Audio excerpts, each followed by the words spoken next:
Hello, good morning. Kamusta po kayo mga friends? Yes, ating bibidyo-bidyo na naman.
Isingin ko lang po yung ako ko.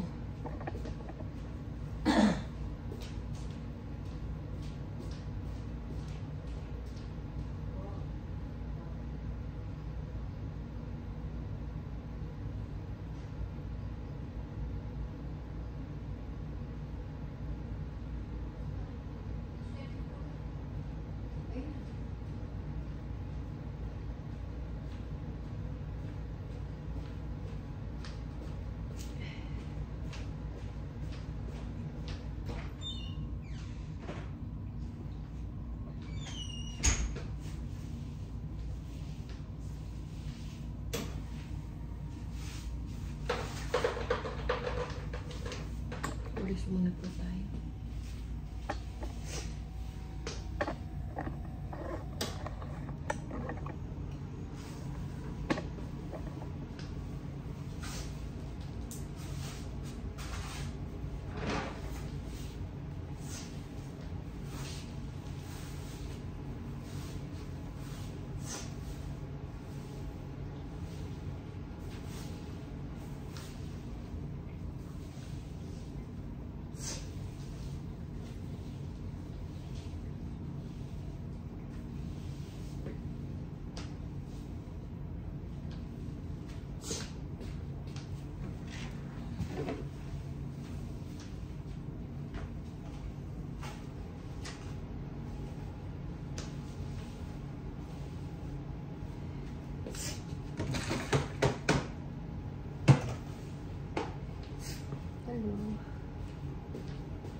Dali lang po. May iba pa rin.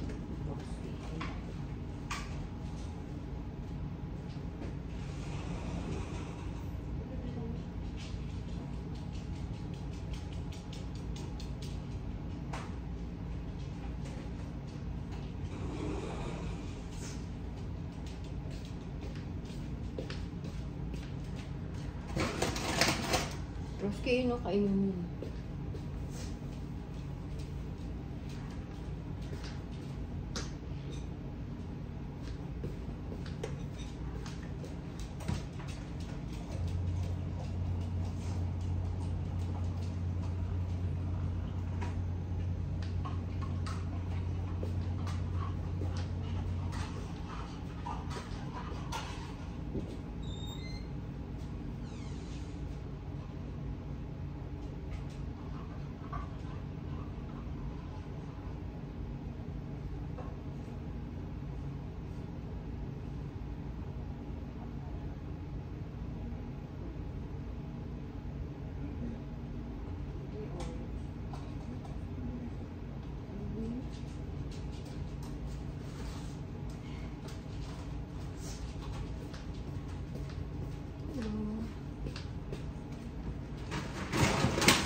po, kumusta po kayo?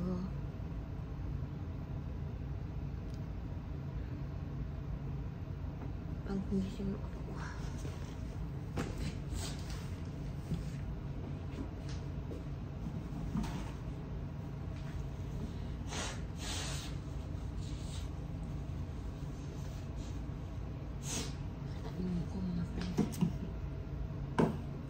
Ubusin ko lang po itong kape ko.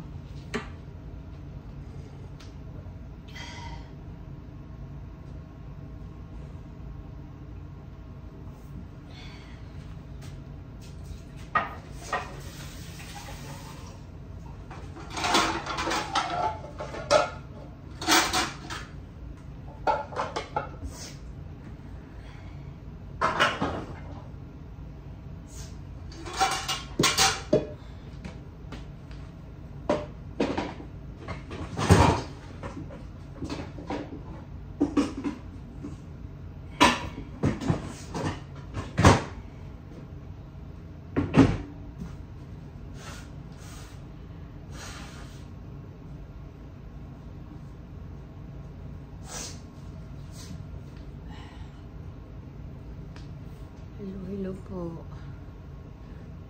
Alas 7 na. Pag-gising ako.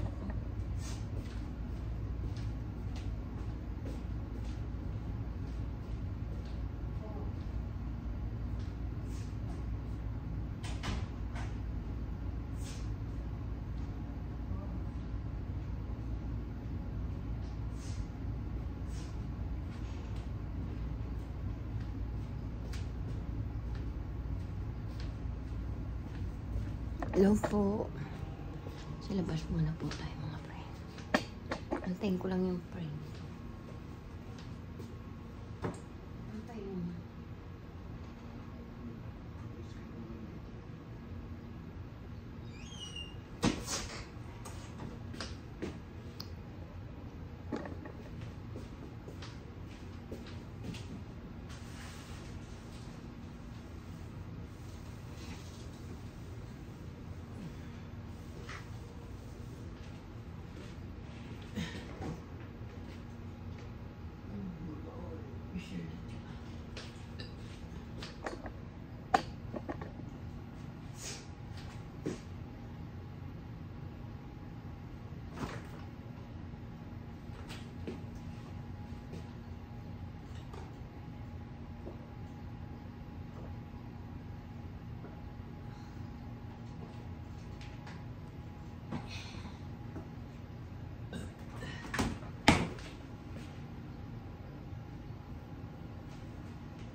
Dilim pala dun.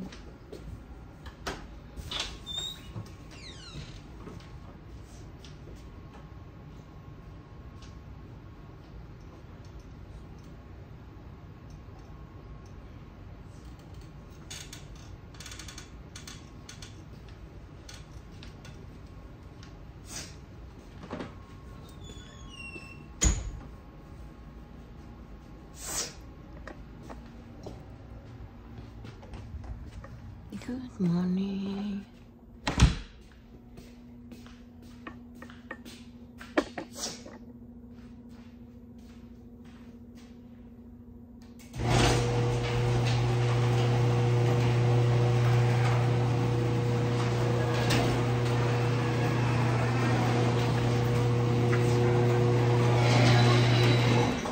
Tingnan ko po kung handa yung friend ko. Tingnan ko lang po kung handa yung friend ko.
Hello. Good morning po mga friend. Wow. Parang ang ganda ng camera ko ngayon na. Parang ang ganda ni ate ngayon dito. Hello. Kumusta po? Hello.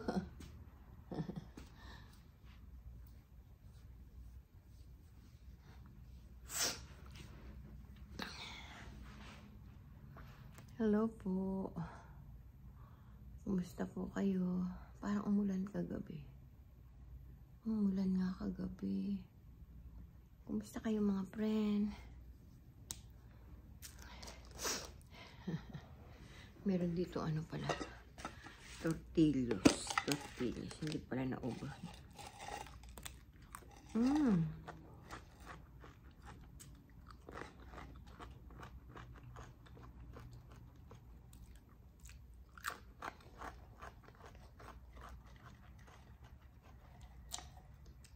December.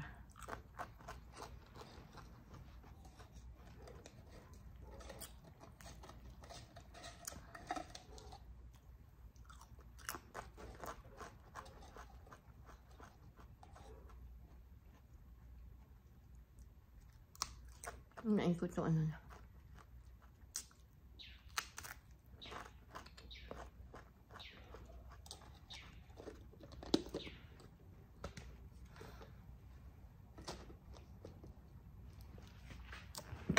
Magpamag po tayo. Patayin na natin ilaw.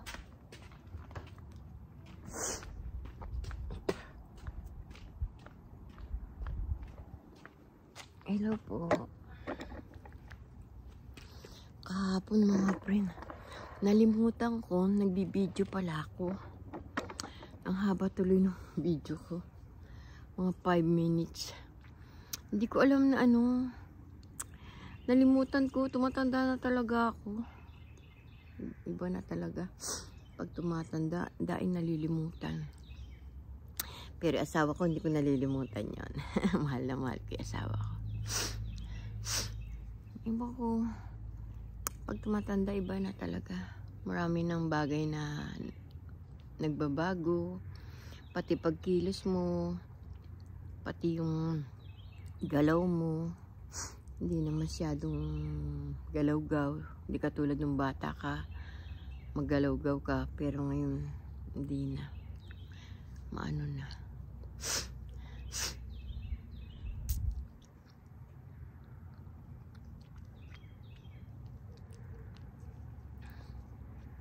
Hello po, kumusta po kayo? Ingat po kayo palagi.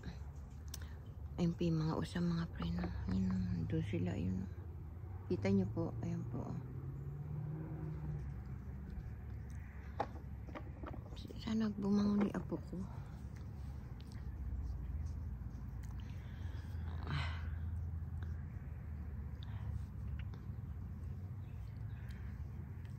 Ganunin ko lang to. Matanda na si ating. Marami ng kulubot. Hello, pag ginagano daw to sa, ano, sipon. Lagi po kasi ko may sinus eh. Tapos yung mata, ganunin daw.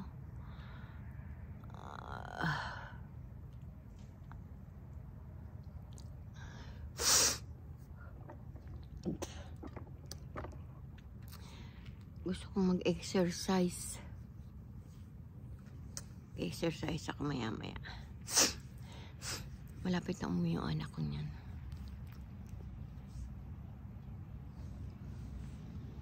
Dala ko yung anak ko na yun. Wala pa 7 o'clock.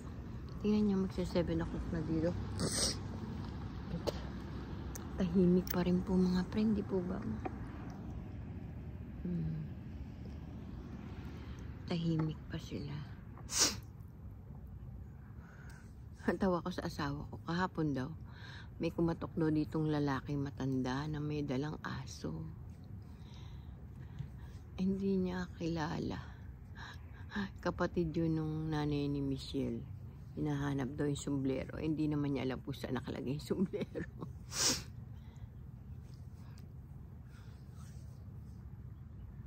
Kahapon po umalis po kasi kami. Sumama ako sa dalawang friend kong matanda. Saan sila pumunta? Nakakainip. Kaya ako sumama. Sabi tutulungan ko yung isang friend ko. Mag-aano siya kasi garage sale. Tutulungan ko siya mag-ayos ng mga gamit nila. Hindi, saan kami nakapunta? Nakapunta kami Center Point. Tapos nagpunta sila doon sa nanay ni ano ba yan? Yung asawa ni Olga. Ang tagal nila nagkwentuhan doon. Hala, inabot kami ng gabi doon. Tapos bumalik kami sa bahay niya. Tapos sabi niya kuha daw ako ng gusto ko. Kumuha ako ng panty. Tsaka tatlo ate bra ko o 4. I think 3. Tapos kumuha ako ng gilder. Yun. Kumuha akong gilder. Sabi niya, kumuha daw ako kung ano yung gusto ko, sabi niya. Ewan ko kailan ulit siya magpapatulong. Maybe Thursday daw or ngayon. Ewan ko sa kanya, bahala sila. Pero kailangan may dala ako laging pera kasi minsan kumakain sila sa labas. Nung isang araw kumain kami sa Burger King. Yung gusto ko yun. Kasi gutom na ako noon. Talagang naubos ko isang Burger King. Yung junior lang naman. $5.40. Yun.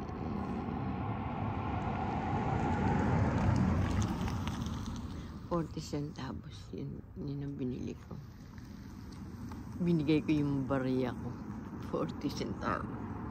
Tapos bumili ko sa may garage sale ng Mahal din yung garage sale dito. Di katulad sa atin sa Philippines, may 20. Dito mahal din. $6 para ka din bumili ng bago. Pero bago pa, maganda pa. Blouse na parang bestida binili ko na cute. Na-cutean lang ako na. Pero marami naman akong damit. Na-cutean lang ako, binili ko. Binayad ko yung mga coins ko. Sabi ko, can I pay this my coins? Sabi niya, yes. Linagay ko lahat yung coins ko to. Kasi hindi ako marunong magbilang ng coins. Maybe sometimes pag-aaralan ko kung magkano yung mga coins na yun. Para alam ko pagbayad. Nakakatawa na kumain kami sa Burger King. Inassist pa ako ng babae. Kasi tinanong ko, where's your water? Can I have water? Sabi ko gano'n. Tapos tinuro sa akin ng lalaki kung paano pagkuha ng tubig doon sa sa machine. Nandun pala. Hindi ko nakita. Nandun pala meron sa machine. Tapos gusto ko ng ketchup. Lumapit yung babae. Inassist niya ako. Siya naglagay ng ketchup ko. Say, thank you. Tapos pag kumain ka rito sa restaurant, liligpitin mo yung kinainan mo. Hindi katulad sa Philippines. Iwanan mo sa damukal na kalat na ganyan. Dito hindi. Liligpitin mo, lagay mo sa basurahan. Ganon sila. Yun ang nakakatuwa sa kanila. Hindi sila sa mga silbidora. Hindi katulad natin mga Pilipino. Pag alam nating may tagaligpit, talagang iiwanan mo lahat dun yung mga mga kalat mo kinainan.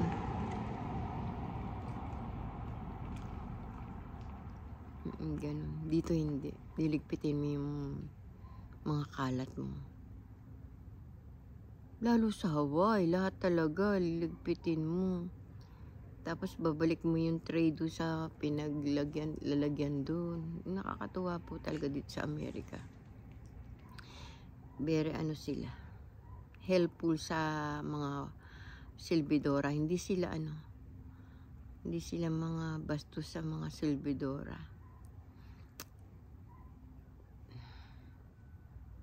Hindi nila minamaliit yung mga silbidora dito.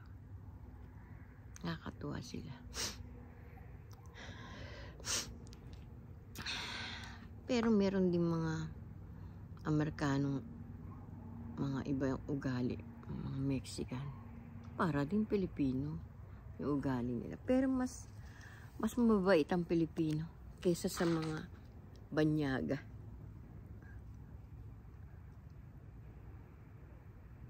Nagkasugat ako dito. Opo, mas mabait ang Pilipino. Pilipino, very kind, very helpful. Ganun po yung Pilipino. Masyadong maasikaso tayong mga Pilipino. At saka dito, pag inimbita ka sa birthday, kanya-kanyang bayad o kaya gusto mo ilibre yung may birthday.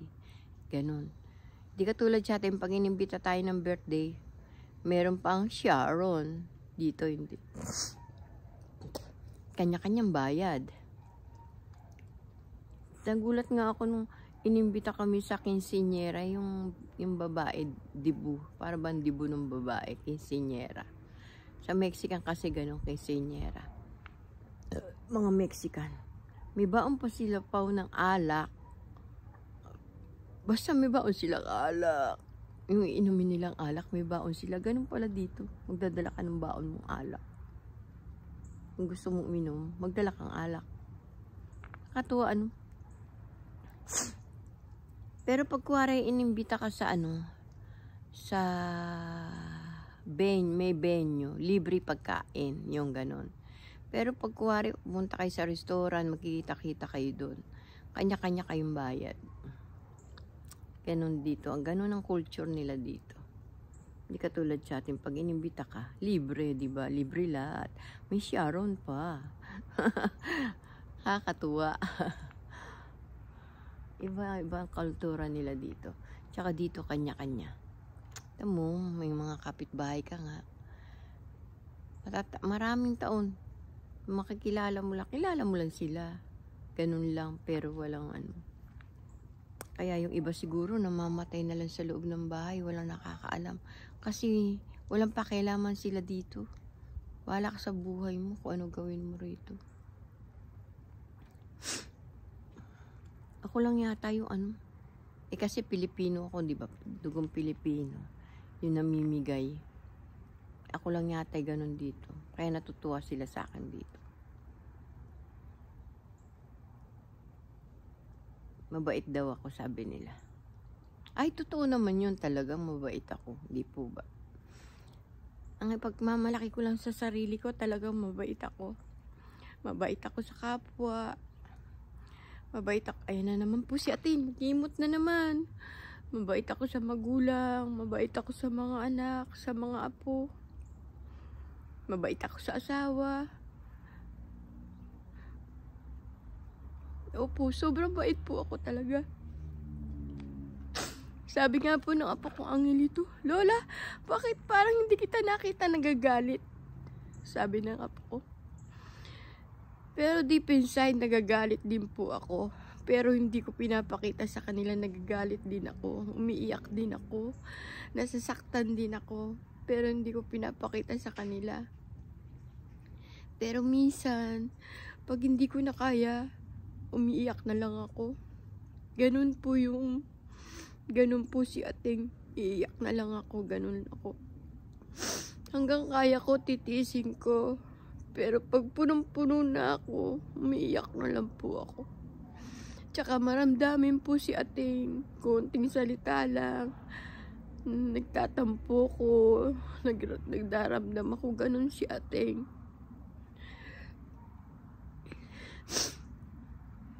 Pero lahat ng bagay nauunawaan ko.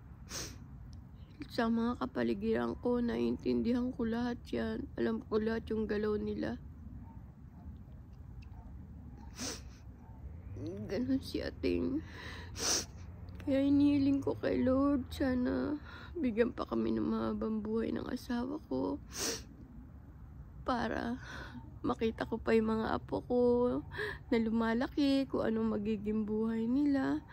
Pag nakita ko silang ganun, masaya na ako. Pwede na ang kunin ni Lord. Pero kung gusto na ang kunin ni Lord, nakahanda naman ako. Okay lang yun. Nakahanda naman po ako kahit anong oras akong kunin ni Lord. Pero hiling ko lang sa Kanya. Umaba pang buhay namin. Ewan ko lang po kung ang haba pa yung buhay ko kasi ang dahil kong sakit. Kung kailan ako tumanda, dumating yung mga maraming sakit. Bilang yung sakit ko, scoliosis, may sinus, may lus-lus pa yata ako. Tapos meron pang diabetes, high blood, may kidney failure pa, meron pang ayun, cholesterol, may acid pa. Halos lahat po ata nasa akin na. Tapos 3 beses na biniyak na yung tiyan ko. Ayoko nang bibiyakin yung tiyan ko. Natatakot na ako. Ayoko na. Nakakatakot po talaga ma-opera, kakala ninyo. Mararamdaman yung sakit pagtapos ng operasyon, yun masakit na. Pero yung pag ino-opera ka dahil wala ka namang malay, hindi mo maramdaman yun. Thankful nga po ako kasi ang mga anak ko mapagmahal sa magulang, sa mga kapatid.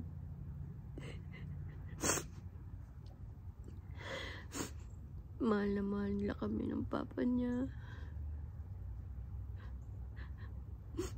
Nihiling ko lang sa Panginoon. Huwag naman ako, kahit tumanda ako ng tumanda, huwag lang akong bibigyan ng mga problema.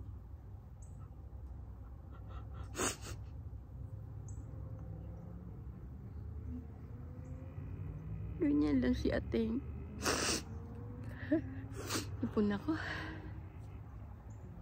Ano naman, naimot-imot na naman si Ateng. Sobra po kasi kung magmahal sa mga anak. Kahit maubos lahat yung para sa akin, para wag lang maano yung mga anak ko. Ganun ko kabahal yung mga anak ko. Mahal na mahal ko yung mga anak ko.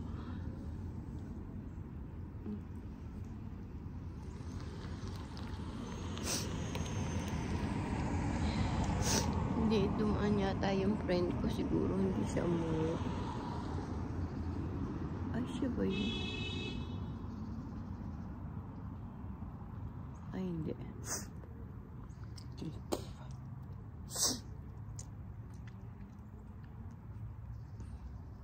Hindi ko nakita ka saan lumiko.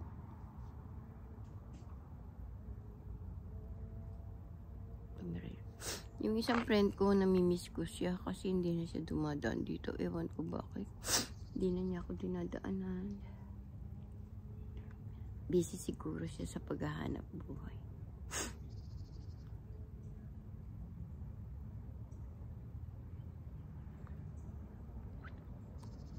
Hindi pa masyadong malamig ngayon. Siguro pa pagkatapos ng Thanksgiving. Yan, sobrang lamig na. Sa Thanksgiving daw may pupuntahan kami. Pupunta kami dun sa kay Ana. Apelido niya Garcia. Parang Pilipino. Ano? Marami ritong Garcia, Rodriguez. Tsaka ano pa ba yun? Ano ba yung demand ditong apelido? Rodriguez. Excuse po. Garcia, yan. In demand dito sa Amerika yan. Apelidong ganun. Mga Mexican.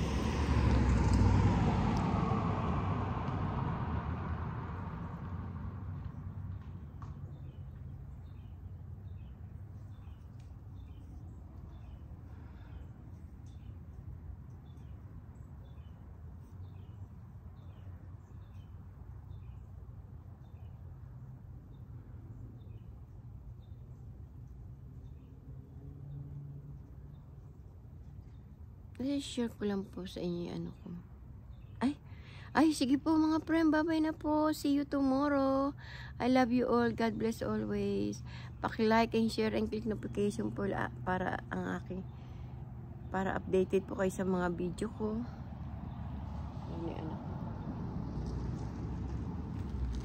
Thank you po sa inyo. Paki-like and share. Paki-subscribe niyo po si Ate Dolores Tupas.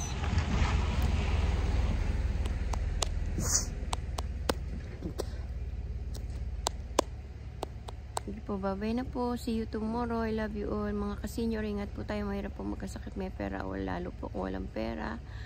Ingat po tayo, mga kabataan. Mahalin yung magulang nyo. Mag-aral kayo mabuti. Sige po, bye-bye po. See you tomorrow.